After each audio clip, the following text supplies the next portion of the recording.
கசகசம் 1 cup கசகசம், 1½ cup சூடான பால் 1/2 மணி நேரம் ஊற வச்சுருக்கோம். 8 பாதாம் ஊற்றிருக்கேன். இந்த பாதாம் இதில் போட்டு நல்லா ஐஸாக அரைச்சிக்கணும். இப்போ நான் எந்த கப்பில் நம்ம கசகசம் எடுக்கணுமோ அந்த கப்பில் 2 கப்பு பால் ஊற்றிருக்கோம். இது லோ ஃப்ளேமில் வச்சு கிண்டிக்கிட்டே இருக்கணும், கலர் மாறுற வரைக்கும்.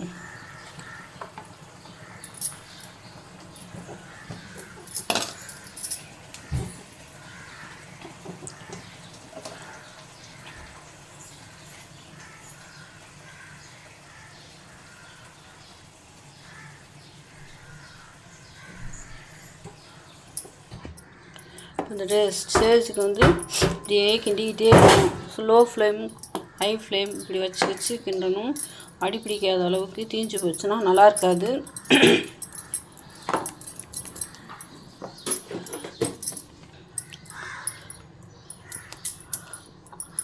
நல்லா அல்வா பதத்துக்கு வந்துடணும்.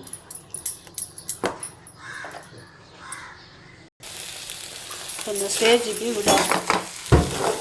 கிண்டிக்கிட்டே இருக்கணும். அடி பிடிக்காமல் அளவுக்கு இது கலர் மாற கிண்டிக்கிட்டே இருக்கணும். இதில் கொஞ்சம் கோதுமை மாவு, மைதா மாவு இருந்தால் மைதா மாவு போடலாம், கோதுமை மாவு இருந்தால் கோதுமை மாவு போடலாம். இதுலேயே கொஞ்சம் அந்த பச்சை வாசனை போகிற அளவுக்கு அந்த நெய்யிலே வதக்கி கிண்டிட்டு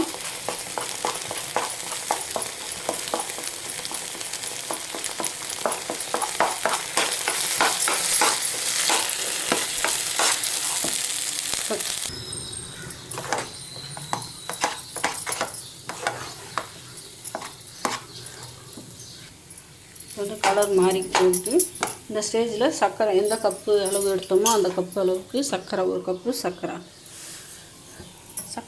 ரொம்ப இது பண்ணி போட்டால் பர்ஃபி லெவலுக்கு வந்துடும். அதனால் மெல்ட் ஆகி கொஞ்சம் நேரம் சென்று அப்படியே இது பண்ணி போட்டணும்.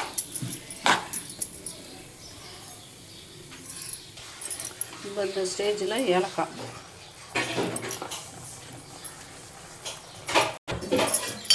அரிஞ்சு வச்சுருக்க பாதாம் பொடிசா,